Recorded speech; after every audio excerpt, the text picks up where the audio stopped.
Une fois par mois, retrouvez le magazine Info Asso le mercredi à 11h et à 18h. Bonjour à vous, bienvenue dans le magazine Info Asso. Le magazine Info Asso, c'est le magazine des associations adhérentes de la Ligue de l'enseignement de l'Aube. Et pour ce numéro de décembre, nous recevons l'association Athanor. Nous avons deux de ses représentantes, Lorraine, bonjour, et Cathy, bonjour. Bonjour. Alors, Athanor, c'est une association étudiante. C'est ça, vous nous expliquez qu'est-ce que vous faites, où vous êtes?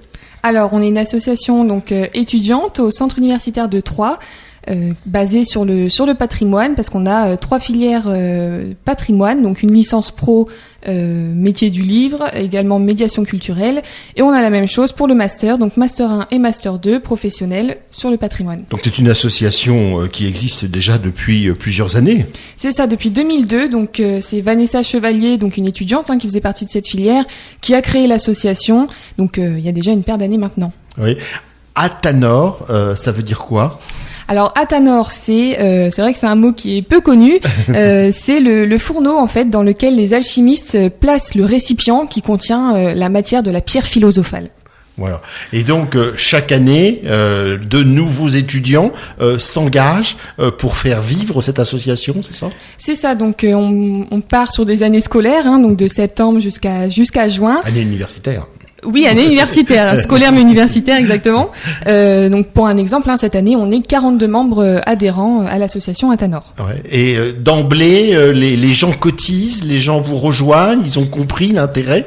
Oui, ils ont compris l'intérêt et on en parle même avant la rentrée en fait. On en parle lors de l'inscription parce que c'est vraiment une association qui est importante pour la vie étudiante et surtout pour notre filière. Alors comment se passe la transmission, je dirais, des savoirs au sein de l'association ? Les anciens, alors des fois ils sont encore parmi vous, c'est ça ? C'est ça. Alors les anciens en général continuent pendant 1 ou 2 années. Ça dépend s'ils continuent, s'ils commencent en 3e année, M3, ils peuvent continuer en M1, M2. Voilà, s'ils restent à la fac, à ce moment-là, on peut faire des réunions à la rentrée en septembre. Pour montrer comment fonctionne le bureau, les papiers, la banque, l'assurance, etc. Ouais. Donc en général, ça se passe très bien. Les gens adhèrent assez rapidement parce qu'effectivement, comme l'a dit Lorraine, ils comprennent assez rapidement le but de l'association et les enjeux qu'il y a derrière. Et puis c'est vraiment une façon de se rencontrer. On peut faire aussi des soirées de bienvenue, etc. Donc c'est bien. Alors, adhérer, on est un peu obligé quand on est étudiant en patrimoine, mais prendre des responsabilités au sein de l'association, est-ce que c'est aussi facile ? Est-ce qu'il y a autant de volontaires que ça ? Au début, pas beaucoup. Il faut un petit peu faire des discours d'explication pour expliquer à tout le monde le rôle. Mais très vite, vu que les étudiants se rendent compte de l'importance de l'association, ils ont envie de s'impliquer, ils ont envie de bien faire et qu'on fasse aussi bien que l'année précédente, voire mieux. C'est l'objectif à chaque fois. Donc s'investir et puis être dans une association, c'est aussi découvrir des sujets, des domaines qu'on connaissait pas, la trésorerie, la présidence, le secrétariat. Ça peut paraître impressionnant au début et puis une fois qu'on est dedans, on est content et on apprend forcément des choses qui nous seront utiles dans la vie plus tard. Alors pour les gens qui nous écoutent et pour les gens qui ne seraient pas branchés sur le cycle universitaire, il y a ce qu'on appelle des licences pro. Voilà, c'est ça. Donc licence pro quoi, patrimoine, ça s'appelle comme ça ? Alors c'est médiation culturelle et métier du livre. Ouais. Donc il y a le choix entre médiation culturelle justement et le livre. Ouais. Et parfois c'est regroupé aussi. Il y a des cours qui sont communs. Le patrimoine ça regroupe les deux. Donc on fait un choix entre les deux et on a donc une filière commune avec on peut dire 2 options. Une licence se préparant. Alors normalement c'est 3 ans, là c'est juste la dernière année. L3 qui est professionnelle. Ouais. Voilà. Et après la licence, il y a la possibilité d'un master ou... C'est ça, c'est la possibilité de faire un master. Alors la licence pro elle peut se suffire à elle-même. En sortant vous pouvez rentrer dans le monde professionnel. Ou si on a envie de poursuivre un peu plus, d'approfondir, on peut intégrer le master professionnel ou venir d'une autre filière complètement autre, d'un autre domaine et intégrer le master si jamais le patrimoine nous intéresse. Ouais. Et c'est diplôme, licence pro, master, ça débouche sur quel type d'emploi? Alors, ça peut déboucher, voilà, vraiment sur beaucoup de choses, parce que comme l'a dit Lorraine, le patrimoine, ça regroupe vraiment beaucoup de domaines très différents. Donc, on peut aller vers les bibliothèques, voilà, si on a choisi l'option livre, notamment, les archives aussi, les musées, les offices de tourisme, travailler dans des châteaux, voilà. On peut vraiment travailler dans tout ce qui est médiation culturelle, la conservation. On peut rentrer dans la fonction publique? On peut rentrer dans la fonction publique. Donc justement, faut passer des concours après la licence pro si on décide d'arrêter à ce moment-là, ou après le master en 2 ans, passer des concours. Donc c'est quoi? Votre diplôme vous permet quoi? D'être assistant de conservation? Ah ouais, alors effectivement, les concours, on peut passer des différents niveaux, de catégorie A à catégorie C. Voilà, donc qui regroupe vraiment l'échelle jusqu'au de l'échelle, c'est-à-dire voilà, conservation, direction d'un musée, voilà.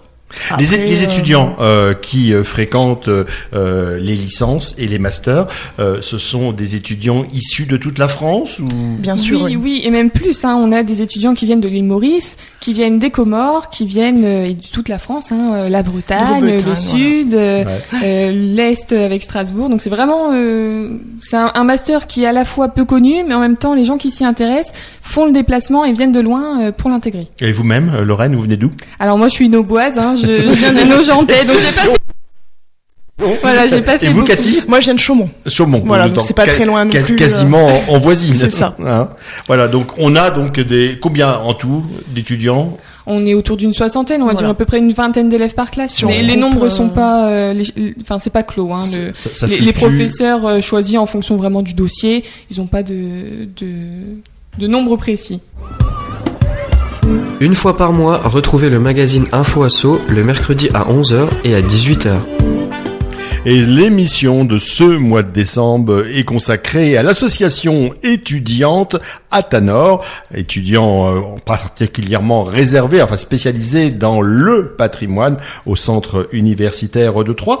À quoi sert une association comme Athanor pour les étudiants en patrimoine à Troyes ?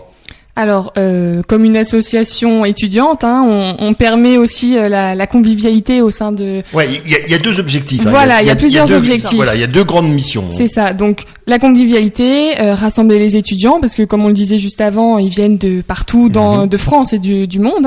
Donc, leur faire découvrir un peu le patrimoine local à travers des soirées, à travers des ateliers, alors ce genre de choses. Vous, qui êtes la présidente Lorraine, double mission de présidente, mais aussi de leur faire découvrir le patrimoine au bois. C'est ça, donc essayer de trouver des partenaires qui veulent bien nous montrer le patrimoine local. C'est le cas notamment de la Cité du Vitrail, qui nous propose différents ateliers. L'année dernière, c'était un atelier sur le vitrail même, donc la création du vitrail. Cette année, ils nous proposent une visite nocturne spécialement pour nous sur un thème particulier, les légendes et les mythes dans le vitrail. Donc voilà, on se sent un petit peu privilégié et c'est super d'avoir ce genre de partenaire. Donc ça, c'est vrai que c'est pour le côté plus ludique et plus convivialité. Puis il y a des soirées étudiantes, je présume, quand même. Voilà, on essaye de se rassembler. Après, c'est vrai que le budget nous permet pas de faire beaucoup de choses, mais on trouve des petites solutions. Le fait de se rassembler dans les structures troyennes comme bowling, laser game, patinoire.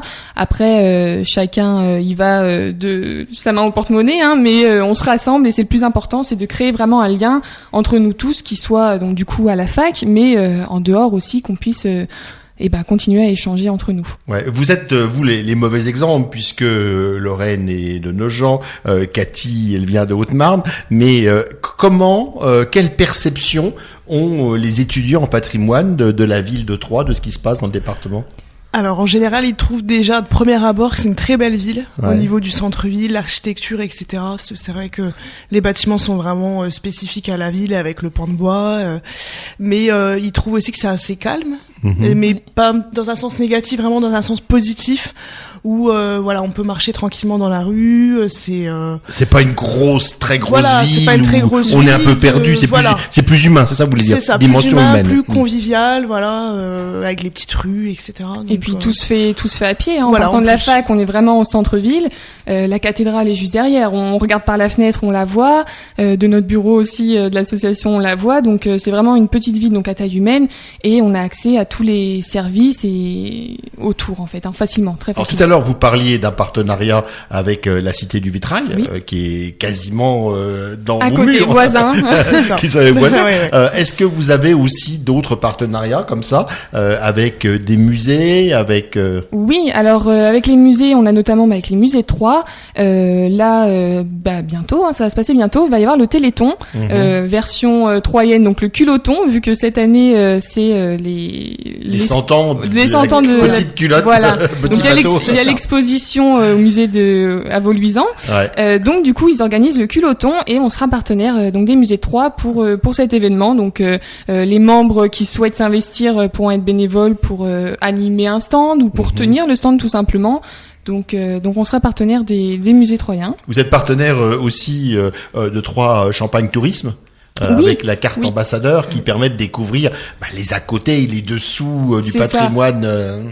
Alors oui, cette année effectivement, Athanor a décidé de s'inscrire pour tous les adhérents, donc les 42 adhérents, pour la carte ambassadeur, ce qui permet, comme vous l'avez dit, de découvrir vraiment des lieux comme la synagogue par exemple, gratuitement. Donc ça, c'est vrai que c'est important vraiment pour les étudiants parce que comme on l'a dit, le budget étudiant est assez restreint.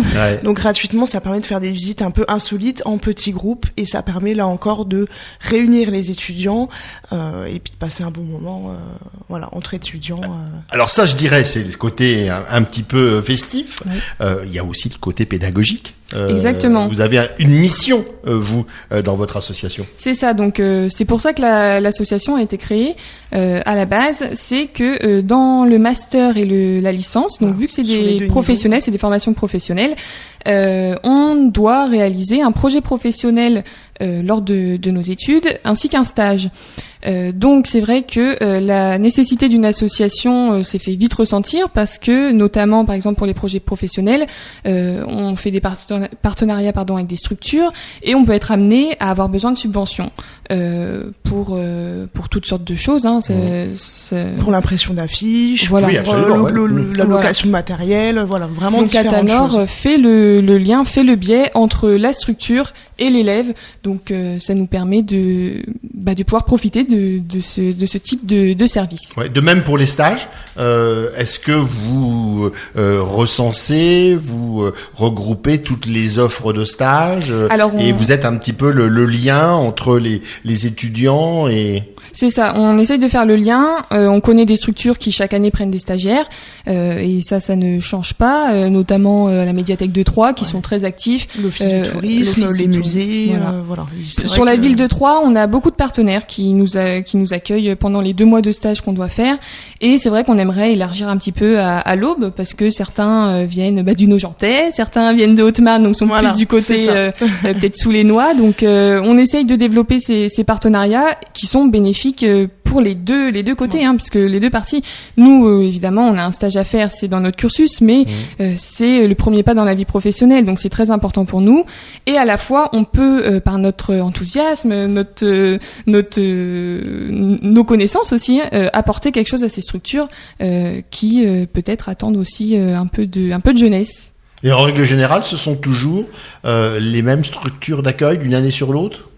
Ou vous essayez de trouver de nouvelles il y a tout, comme l'a dit Lorraine, il y a toujours des structures qui reviennent en permanence récurrentes comme la médiathèque, vers les étudiants, les médiathèques, parce que en général, ils sont pas déçus des étudiants. C'est vrai qu'une fois quand un étudiant va dans une entreprise ou dans une organisation, se donne à fond entre guillemets, et en général, ils sont pas déçus, donc ils reviennent. Et c'est vrai qu'on essaye d'élargir un petit peu à l'Aube. Comme à Brienne-le-Château par exemple, il y a aussi au musée de tourisme, le musée Napoléon qui vient de rouvrir. Donc on sait jamais, c'est sûr qu'ils peuvent avoir besoin d'élèves pour faire notamment des médiations culturelles. Est-ce que vous savez, par exemple, c'est une colle, est-ce que vous savez si dans les précédentes promotions, certains ou certaines de vos camarades ont élaboré un projet qui est devenu réalité ? Alors ça arrive très souvent, bien plus qu'on ne le pense. C'est plutôt, ce qui est rare, c'est les projets qui n'aboutissent pas.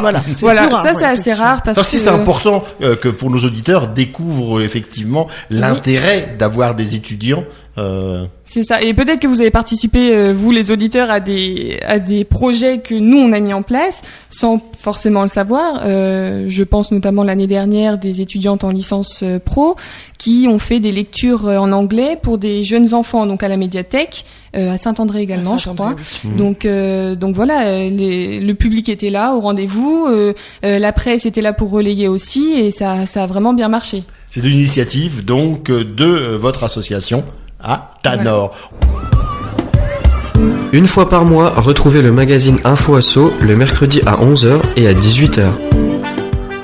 Dernière page donc de ce magazine consacré aux associations adhérentes de la Ligue de l'enseignement pour ce mois de décembre. Focus, coup de projecteur sur l'association Atanor. Nous sommes avec Lorraine, la présidente de cette association, et Cathy, la vice-présidente. On a compris, donc vous êtes des étudiantes en patrimoine. D'ailleurs, il n'y a pas que des filles en patrimoine. Non, il n'y a pas que des filles. Il n'y a pas que des filles, mais il y a quand même plus de filles que de garçons. Il y a une majorité de filles qui se orientent vers les Après, voilà, ça dépend aussi des années. Je sais que nous, notre année, il n'y a pas beaucoup de garçons, donc.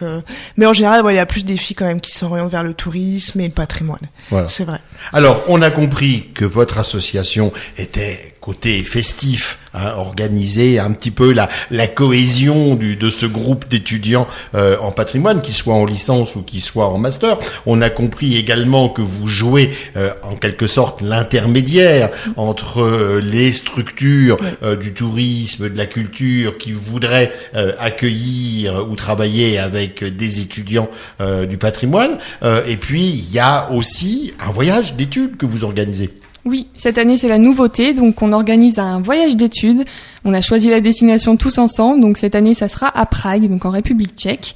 Le voyage durera 5 jours en février pendant nos vacances, et donc c'est vraiment un voyage d'études. On va préparer en amont ce voyage. Ville très riche en patrimoine. Oui, oui, bien sûr. Voilà, c'est pour ça qu'on avait plusieurs villes à la base. On avait Édimbourg, on avait Vienne et on avait Prague.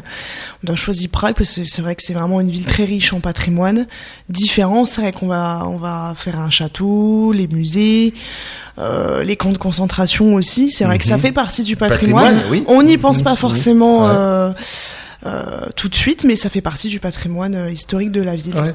Alors, c'est un voyage, mais vous allez faire aussi un rapport, un compte-rendu sur ce voyage, non ? Alors, on fera pas de compte-rendu, mais on doit faire des médiations sur place. Donc, on va expliquer l'histoire des bâtiments. Si on va dans un musée et qu'on a choisi une toile particulière ou un artiste, on va devoir en parler. Donc on ne fait pas de rapport, c'est à la fois un voyage d'études et à la fois un voyage aussi pour le plaisir, parce que nous en patrimoine, dès qu'on découvre ce genre de monuments ou dans les musées des artistes, nous ça nous plaît. Donc oui, puis vos années universitaires sont déjà très chargées, hein. Oui, puisque vous faites donc des stages en entreprise, donc 2 mois, c'est ça ? C'est ça, donc 2 mois minimum. En général, vous avez à soutenir. On a un mémoire de fin d'études, donc un mémoire sur 2 ans pour les masters, donc un peu plus de 120 pages à peu près. Donc c'est vrai que c'est conséquent, et ça aussi c'est intéressant parce que ça nous permet de nous focaliser et surtout de nous améliorer sur un sujet particulier, et ça peut nous servir après dans la vie professionnelle. Ouais. Et ça peut effectivement déboucher après sur quelque chose ou... Oui, ça peut déboucher aussi. Cathy par exemple. Par exemple, moi je fais mon mémoire sur le château de Brienne-le-Château justement. Donc après pourquoi pas déboucher sur l'office de tourisme ou le musée. Voilà, donc effectivement en fonction du choix du sujet, ça peut déboucher sur peut-être un stage ou une embauche par la suite. Quelque chose de concret. Et c'est dur à trouver à chaque fois des sujets comme ça. Les sujets de mémoire, c'est dur. Alors au début on a tous un peu une idée, puis les professeurs nous donnent aussi. En règle générale, quand on arrive en université du patrimoine, on a déjà une petite arrière-pensée. Alors ça dépend des élèves, parce qu'il y a des élèves qui sont vraiment passionnés sur un sujet depuis des années, donc ils savent dès le départ qu'ils vont choisir ça. Pour d'autres, c'est un peu plus flou. On sait pas trop sur quoi on va travailler, sur quelque chose de l'aube aussi. C'est vrai que dans les choix de sujets, vu qu'on est à 3, il y a aussi beaucoup de sujets qui sont concentrés sur 3, comme celui de Lorraine justement. Oui. Et puis ça peut changer surtout en cours d'année. On se rend compte un sujet qui nous plaît et qui est passionnant, mais si derrière, c'est surtout si derrière dans les archives on n'a pas de documents, si on n'a pas ce genre de choses, on change de problématique, on change d'orientation. Et là, aujourd'hui, vous lancez aussi un appel parce que tous les stages ne sont pas pourvus, c'est ça ? Voilà. Donc vous recherchez des enseignants entreprises qui accepteraient d'accueillir des étudiants? C'est ça, donc des structures. Nous, on a un stage de 2 mois à faire.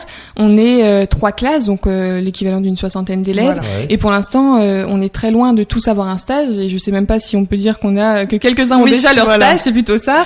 C'est assez compliqué. Et si certaines personnes, structures, organismes se reconnaissent et souhaitent intégrer l'un de nous pendant 2 mois à partir de mi-mars, c'est avec grand plaisir qu'ils peuvent nous contacter et on fera un le relais partenariat avec nous. Alors justement, comment fait-on pour contacter Athanor? Alors Athanor aujourd'hui, c'est un peu une nouveauté, hein. On a créé une page Facebook parce que c'est vrai qu'on c'est vital. On se rend compte que indispensable, hein, Mmh. voilà, pour les réseaux sociaux, c'est très important pour justement pouvoir contacter l'association, mais aussi de faire de la publicité pour les stages et les projets professionnels. Donc voilà, on a une page Facebook, mais on a aussi une adresse mail. ATHANOR. C'est ça. Voilà. En majuscule. Donc sur notre page, vous avez aussi notre adresse mail qui est notifiée. Donc voilà. Et si jamais vous n'avez pas de réseaux sociaux, vous pouvez directement contacter le centre universitaire de Troyes, qui nous fera le relais de toutes les informations. On a une petite boîte aux lettres et on est souvent en contact avec le secrétariat. Donc ne pas hésiter à contacter directement la fac. On peut vous écrire et il y a Oui. pas de souci. Voilà. Oui. Vous avez des bureaux au centre universitaire de l'Hôtel-Dieu à Troyes où on peut effectivement aussi vous contacter. Oui. Vous avez travaillé aussi sur un nouveau logo. Il est beau ce logo. Alors parlez-en, qui a tous ensemble vous avez travaillé ou il y a eu un groupe de travail ou... Alors c'est Camille Devanker qui l'a créé, donc c'est une étudiante de notre filière et l'a créé selon nos critères à tous, c'est-à-dire basé sur le patrimoine, mais on voulait que ça nous représente tous. Donc on a à la fois le patrimoine industriel avec une usine, le patrimoine plutôt cultuel, on a la cathédrale de Troyes, on a les maisons à pans de bois également, et on a un petit livre qui représente aussi nos amis. Voilà. N'oublie pas. Voilà. Donc, si vous voulez en savoir plus, la page Facebook Athanor, et puis vous avez compris le message, il y a des étudiants qui recherchent un stage de 2 mois en matière principalement de littérature ou de patrimoine. C'est ça. Voilà. Merci à vous les filles. Merci. Très bonne journée et très longue vie à Athanor, et puis bonne réussite dans vos études, bien sûr. Merci beaucoup. Au revoir. Une fois par mois, retrouvez le magazine Info Asso le mercredi à 11h et à 18h.